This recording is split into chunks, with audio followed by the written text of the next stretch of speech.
She was found face down on a forest trail, eyes wide open, no visible wounds, her phone still quietly recording in the dirt nearby.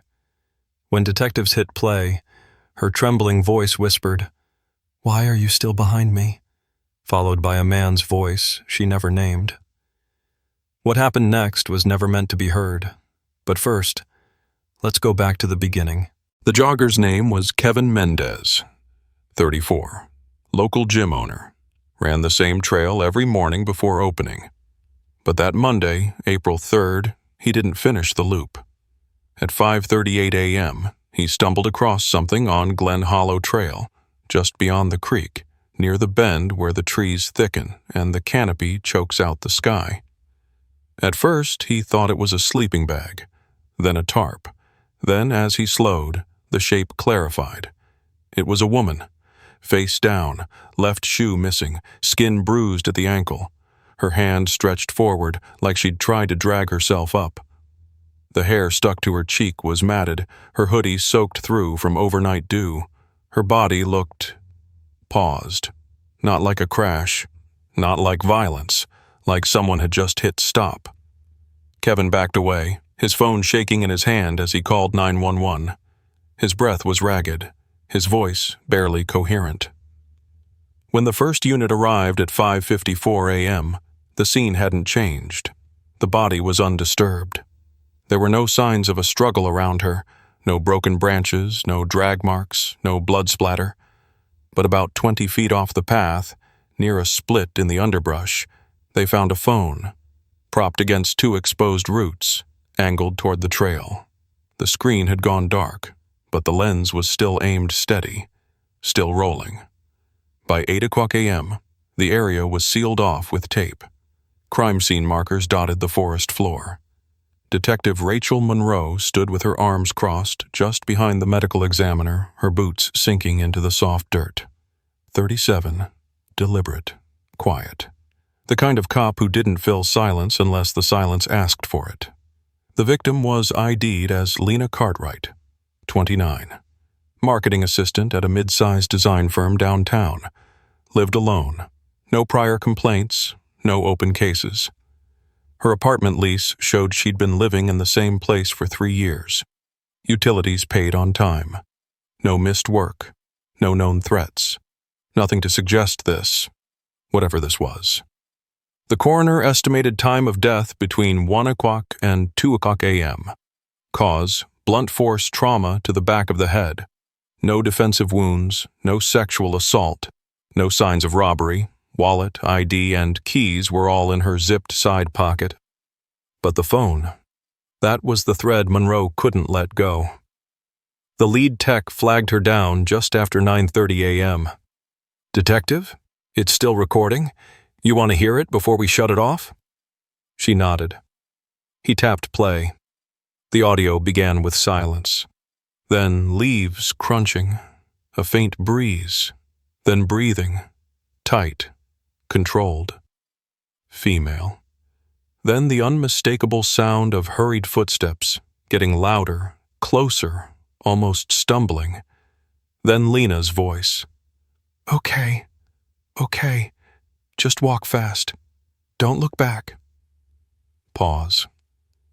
A faint clatter in the distance. Another whisper. "You said it was done. Why are you still here?" And then silence. For too long.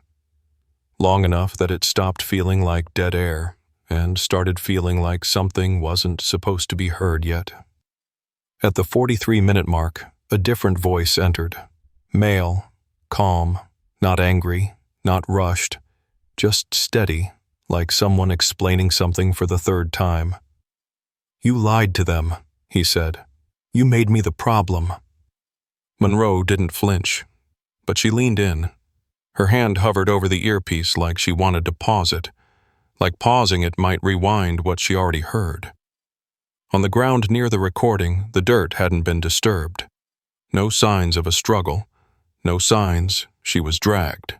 It was like she sat down, faced the camera, and waited, or hit it, positioned it, pressed record, and then died. Monroe didn't say a word as the tech handed her the evidence bag with the phone inside. She just slipped on her gloves and took it herself. Because whatever this was, it didn't start at that trail. It started before. Somewhere else. And Lena, whether she knew it or not, had made sure someone would hear it. Detective Rachel Monroe didn't sleep that night. She didn't even pretend to try. She sat at her kitchen table with the phone's audio loaded into a secure playback file, looping it again and again with a legal pad half filled with handwritten notes, timestamps, voice shifts, stress patterns in Lena's breathing. It wasn't just a panic recording.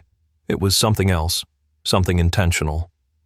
At 1:12:47 into the recording, Lena says, "I know you're behind me. You don't have to hide." There's no response. Then the soft sound of gravel crunching again, not fast, but deliberate, like someone walking slow on purpose. Hunting rhythm. At 1:14:03, she says, "I didn't tell them your name." That was the moment Monroe circled 3 times in red. It wasn't random. Lena was speaking directly to someone she knew and trying to control the situation. That meant history, pattern, a prior connection. She pulled Lena's phone data while waiting for the tech team to finish the full audio cleanup. Her recent texts were ordinary. Work chats, memes, grocery list messages to herself. But when Monroe went further back to the encrypted archive folder marked Personal, she found a deleted contact string. Alex, do not answer. She requested metadata restoration. That one contact had exchanged over 300 messages in the previous year. Then, nothing for 6 months. Lena hadn't just ghosted someone, she'd cut them out. By mid-morning, Monroe was back at Lena's apartment. Quiet place, 3rd floor, beige carpet, half-dead houseplants on the windowsill. The kitchen was clean but lived in, dishes drying on the rack, an open bag of trail mix on the counter. The kind of home that suggested routine, not paranoia.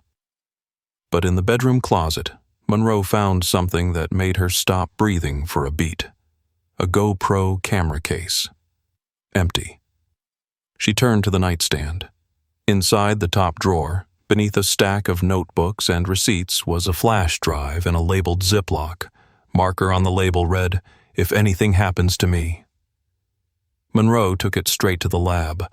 The footage on the drive was dated from 2 months ago. In it, Lena sits in her apartment. She's wearing a hoodie, hair pulled back.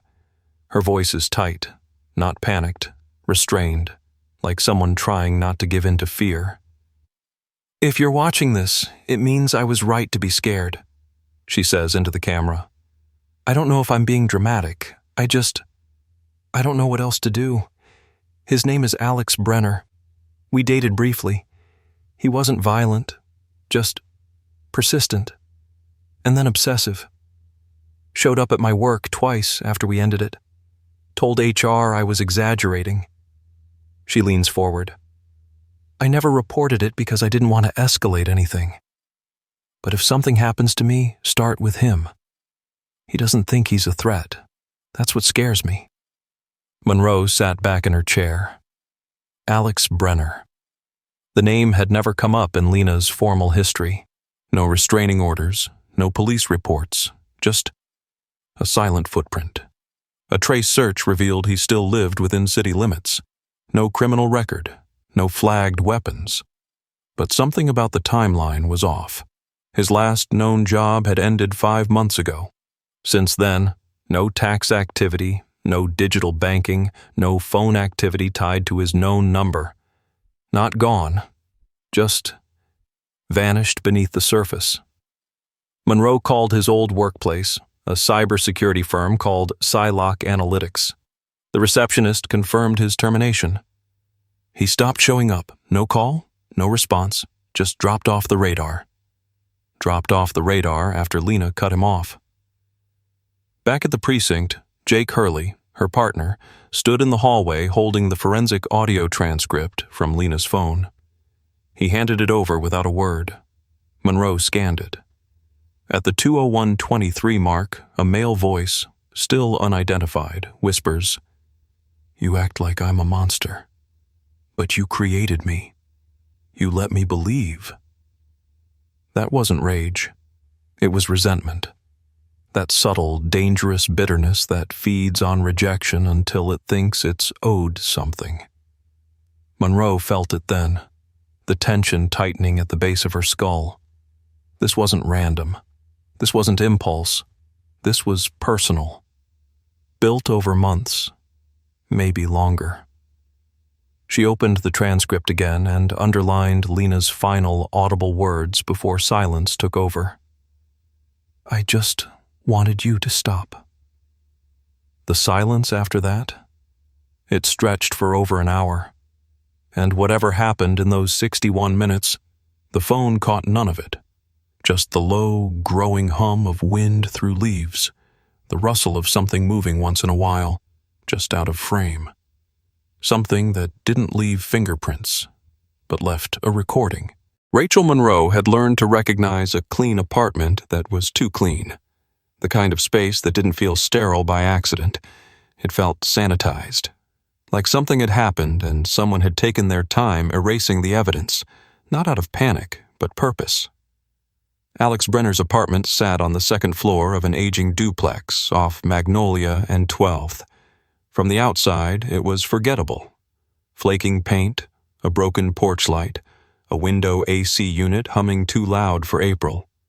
But inside, it was the kind of quiet that pressed in around you. No TV, no dishes, no photographs. The carpet had vacuum lines. The blinds were all angled the same way. Monroe stood in the doorway with her gloved hands in her coat pockets, scanning everything. The kitchen counter had no appliances, just one mug drying in the rack. The refrigerator was plugged in but empty. The living room had a folding chair, a mattress with no frame, and 2 trash bags leaned against the wall. One was filled with what looked like torn receipts and cut-up mail. The second was full of disposable cell phones. Burners, maybe 6 of them, all powered down, batteries removed. The third was the one that made her stomach drop. It held a gray hoodie, women's size, still damp, folded carefully, like someone couldn't decide whether to keep it or not. Jake Hurley stood in the hallway, talking low into his shoulder mic. "Yeah, Tech's gonna want the phones first. Bag the hoodie, keep the fibers clean." He looked up at Monroe. "You thinking what I'm thinking?" She nodded, slow. He didn't just follow her. He staged it, like a project. It was always a red flag when the obsession became organized. They found no laptop, no router, no visible hard drives. But in the bedroom closet, Monroe found a small, locked fireproof box wedged under a stack of winter coats. She pried it open with a screwdriver from the kitchen. Inside, flash drives. 9 of them, all labeled with dates. One caught her attention immediately, marked just 4 days before Lena was found. She bagged it personally. Back at the station, the digital forensics team cracked the first layer of encryption in under an hour. What they uncovered wasn't surveillance. It was reflection. Vlogs, journals, monologues. Alex, seated in the same folding chair, talking straight to the camera. No emotion, just narrative. "They always say you're supposed to move on. But nobody asks if you were left in pieces first." Another. "She made me feel seen. Then she shut the door. Just like that, like I never existed." It was the kind of self-pity that metastasizes into justification, like he was building a case against reality itself. Monroe watched 3 hours worth, searching for cracks. Dates, locations, tells. In the third video, he mentioned Glen Hollow Trail, said it was the only place quiet enough to think. She played it again, then a third time, just to be sure. He wasn't rambling. He was rehearsing. The final video, time-stamped the night Lena died, was just 3 minutes long. In it, Alex is silent for nearly the whole time. He stares into the lens, then finally speaks. She had her story. Now I have mine. One day, someone will figure out which one was real. He never says her name, never says what he did, but Monroe didn't need him to. The next morning, a report came in from the evidence lab. One of the burner phones had been used on a public Wi-Fi signal 2 days prior, a location ping, just once, just long enough to upload something to a shared server. The IP traced back to a storage unit 20 miles outside city limits. Monroe closed the report. She didn't smile. She didn't even blink. She just picked up her badge, slid it into her belt, and told Jake to meet her in the car.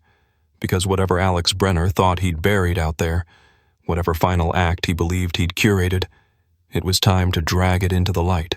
The storage unit was off a gravel road flanked by rusted fencing and the kind of silence that felt too still for morning. Units 1 through 18 were arranged in a line like a row of caskets, all weather-worn steel with padlocks thick enough to make a statement. Unit 14 had its latch secured, but the hasp was bent. Subtle damage, not fresh, but enough to suggest it had been opened without the property manager's blessing. Rachel Monroe crouched low, flashlight tight in her grip. Her partner Jake waited by the car, hand hovering over his holster. She turned the key they'd been given, eased the roll-up door open with one slow breath. What greeted her wasn't horror, not in the theatrical sense. There were no bones, no blood, just order. A folding table, a camp chair, one empty plastic bin, and a laptop, powered down, perfectly centered, plugged into a solar-charged battery pack mounted to the side wall. Next to it, a GoPro mounted on a tripod, the same model Lena had once owned. Monroe didn't touch anything. She scanned the area, then motioned to Jake. "We found the theater," she said flatly. "Let's see what he performed." By the time the digital team cracked the laptop, Monroe was already halfway through writing the arrest warrant. The videos stored on it were encrypted, fragmented, but they weren't hidden. The first file that played showed Alex Brenner sitting cross-legged in the middle of the storage unit. A single LED lantern lit the frame, casting hard shadows behind him. He stared into the camera like he was waiting for a question. Then he spoke. "She said no, and that should have been it. But it never is it? People say no like it's a full sentence, but if they knew what it felt like to be discarded, they'd say it softer." The recording paused. Jump cut. Now Alex was standing, his voice more controlled. "She told people I was dangerous. All I did was love her longer than she wanted." Another jump. "You'll call me unstable, a stalker, but did anyone ever ask me what I lost?" Monroe's jaw tightened. She had heard 1,000 justifications from men like this. What I lost. As if affection turned obsession wasn't their choice. As if they were owed something. Time, presence, identity. The last video on the drive was short, just over 2 minutes. The timestamp matched the night Lena died. Alex is seen kneeling next to a duffel bag. He unzips it. Inside, clothes. A purse. Lena's. Her keys. Her necklace. The hoodie. He looks into the lens one last time. She filmed her story. I filmed mine. Now someone can decide who deserved the ending. That was enough. The warrant went through. They found him 2 days later, tucked inside a self-storage bunker in a neighboring county, wearing the same clothes as the final video. He didn't resist, didn't speak, just watched Monroe as she read him his rights, his expression unreadable. During interrogation, he answered calmly, never raised his voice. "She weaponized fear," he said.